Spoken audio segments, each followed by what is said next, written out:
Je ne pouvais pas bouger pour l'ajuster. J'avais du mal à reprendre mon souffle. Sa paume appuyait sur mon dos, me dirigeant fermement. J'ai ravalé un bruit qui n'était pas vraiment de la douleur. Pas vraiment. Ça me brûlait, mais pas assez pour l'arrêter. Je me suis appuyée en arrière plus fort. J'avais passé des années sans être touchée. Et puis, j'ai permis cela. Chers spectateurs, êtes-vous prêts à découvrir un amour qui défie les attentes? Kamenkans. Maya n'avait pas prévu de compagnie ce soir-là. La pluie crépitait doucement contre les fenêtres de son appartement, tandis qu'elle repliait une couverture sur le canapé. La pièce était silencieuse, faiblement éclairée par la lueur vacillante de sa bougie préférée, lavant des bois de cèdre, réconfortante et familière. C'était son genre de soirée, un thé à la main, un vieux film déjà lancé, et personne n'avait besoin d'elle. Puis son téléphone a vibré. C'était Esha, son amie de fac, et maintenant infirmière à l'hôpital. Ils ne s'étaient pas vus depuis une éternité. On n'avait échangé que des textos de temps à autre. Le message disait « Maya, je suis coincé en double service. Zion est dans le coin. Chez un ami, mais ça n'a pas marché. Peut-il dormir chez toi un moment? Il n'a nulle part ailleurs. » Maya cligna des yeux. La dernière fois qu'elle l'avait vu, c'était un adolescent calme et maladroit qui parlait à peine. Sauf si on le lui demandait. Pourtant, elle répondit. Sans hésiter. Bien sûr, envoyez-le. Ici. Une trentaine de minutes plus tard, la sonnette retentit. Maya ouvrit avec un sourire poli et s'arrêta. Debaut. Il n'était plus le garçon dégingandé dont elle se souvenait. Zion était devenu un jeune homme, plus grand, plus posé, avec un regard calme et une présence Silencieuse. Un sweat à capuche gris, les mains dans les poches et un petit sourire respectueux. « Salut, tante Maya », dit-il d'une voix plus grave que dans ses souvenirs. Zion. Souffla-t-elle, sa surprise sincère. « Waouh, je n'aurais pas deviné que c'était toi. » Elle s'écarta. « Entrez. Vous devez être fatigué. » Il hocha la tête, jetant un coup d'œil autour de lui en entrant. « On se sent paisible ici. Comme les murs. Expirez. » Il rit doucement. C'est une façon poétique de dire que c'est petit. Et plein de bougies.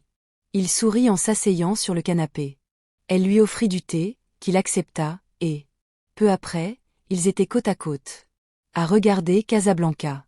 Ça avait déjà commencé, mais cela ne semblait pas le déranger. D'abord, Maya se sentit gênée. Elle avait presque 20 ans de plus, et recevait le fils d'une amie.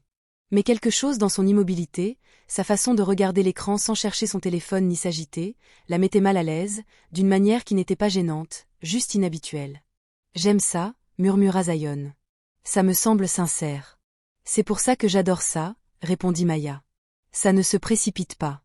Ça laisse les choses aller. » Il se tourna vers elle, comme on le fait. Elle cligna des yeux. « Qu'est-ce que tu veux dire? On ne force pas les choses. On les laisse se dérouler. C'est rare. » Maya ne répondit pas. Leurs mains se tendirent vers le pop-corn en même temps. Leurs doigts se frôlèrent légèrement, sans le vouloir, mais aucun ne les retira. Une subtile conscience passa entre eux, inexprimée, mais ressentie. Elle se dit que c'était de la nostalgie, ou le calme, ou la chaleur du thé. Mais quelque chose avait changé. À la fin du film, ils ne parlèrent pas tout de suite. Le silence était profond, pas gênant. Maya garda les yeux rivés sur le générique, essayant de ne pas trop réfléchir. « Je devrais y aller », dit Zion en vérifiant l'heure. « Il est tard », répondit-elle. « Tu es le bienveno. » La chambre d'amis est prête. Il hésita. « Merci, mais est-ce que ça te dirait qu'on discute davantage? » Ce silence m'a manqué. Bien sûr. Elle le conduisit à la cuisine où une lampe basse projetait une douce lueur. Ils s'assirent l'un en face de l'autre, tenant des tasses de thé. Je ne pensais pas me sentir aussi à l'aise, admit Zion. Pourquoi pas? J'ai haussé les épaules. Je me suis dit que tu me verrais toujours comme le fils des chats, ou juste le type discret dans un coin. Elle a ri. J'ai changé tes couches, tu sais. S'il te plaît, ne me le rappelle pas. Il a ri aussi, baissant la tête. Son rire s'est estompé et quelque chose dans son regard a changé. Ça va? A-t-elle demandé. Il a marqué une pause. Je suppose que je suis juste à la dérive. Finer. L'école a un peu fonctionné. Rien ne va. Je fais toujours ce que je suis censé faire, mais je ne me sens moi-même nulle part. Maya écoutait tranquillement. Cela faisait si longtemps que personne ne lui avait parlé avec une telle honnêteté. La plupart des gens n'ont pas compris, dit-elle. Même quand ils font semblant. Et toi? Elle réfléchit un instant. Moi, si. Puis la vie a changé et maintenant, je suis encore en train d'apprendre qui je suis. Leurs regards se croisèrent juste une seconde de plus qu'ils n'auraient dû. Je peux respirer ici, dit Zion doucement, comme si je n'avais pas besoin de faire semblant. Elle ne répondit pas, mais quelque chose en elle réveilla ce sentiment de calme. Elle le ressentait aussi. Je devrais dormir, dit-il en se tenant sur le seuil. Il marqua une pause. Je suis content que ce soit toi qui aies ouvert la porte ce soir. Bonne nuit. Zion. Maya. Resta assise à la table de la cuisine longtemps après son départ. Son thé était encore chaud. Ce n'était rien, juste une visite, juste une conversation. Mais ses mains se souvenaient encore. Des siennes. Sa voix résonnait encore. Dans sa poitrine. Le matin arriva lentement. La lumière du soleil se répandait sur le sol de sa chambre. Maya se leva et s'enveloppa dans un peignoir. Ses pensées étaient encore confuses. Pas de baiser, pas de promesse, pas de limite à franchir. Mais quelque chose avait commencé. Elle préparait le petit déjeuner lorsqu'elle entendit des pas. Derrière elle. Bonjour, dit Zion. Sa voix était lourde comme le sommeil, ses cheveux ébouriffés. Bonjour. Bien dormi. Meilleur que je n'ai vu depuis des semaines. Il s'assit à table. Elle plaça une assiette d'œufs et de toast devant lui. Ils mangèrent dans un silence qui portait quelque chose de plus profond. Merci pour ça, dit-il. Tu n'étais pas obligée. Tu es une invitée, répondit-elle. Tu n'es pas difficile à prendre soin de toi. Il sourit. C'est la chose la plus gentille que j'ai entendue depuis des mois. Plus tard, alors qu'ils faisaient la vaisselle ensemble, il demanda doucement. Puis-je te demander quelque chose? Bien sûr. As-tu parfois l'impression que la vie te passe sous le nez pendant que tu faisais ce qu'on attendait de toi? Elle le regarda, le cœur battant la chamade. Oui, dit-elle. J'étais tellement occupée à faire ce qu'il fallait. J'ai oublié de demander ce que je voulais vraiment. Tu sais maintenant? Elle hésita. Je ne veux plus être seule. Zion baissa les yeux, puis les releva. Tu n'as pas l'air seule. J'ai appris à le cacher. Son téléphone vibra. Il le lut.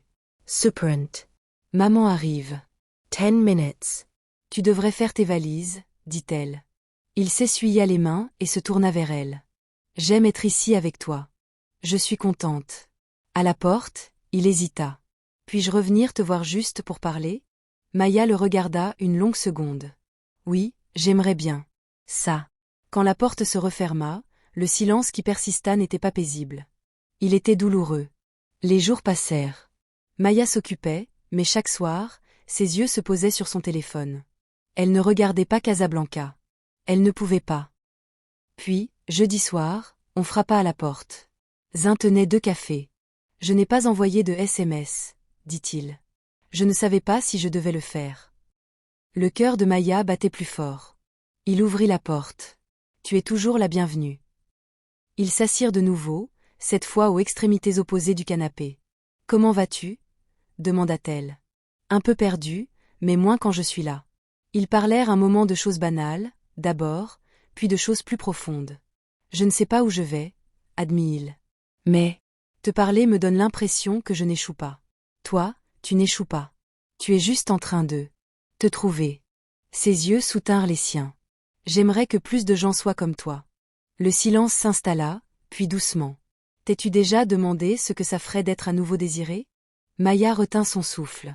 Plus que je ne le dirai jamais à voix haute, murmura-t-elle. Zion se pencha légèrement en avant. Je n'ai jamais ressenti une telle attirance pour quelqu'un. Ce n'est pas une question d'âge. C'est toi, murmura-t-elle. On ne devrait pas faire ça. Je sais, mais je ne veux pas faire semblant. Ça pourrait blesser des gens ou ça pourrait être réel. Il lui prit la main, sans la tenir, se reposant simplement. Maya ne la retira pas.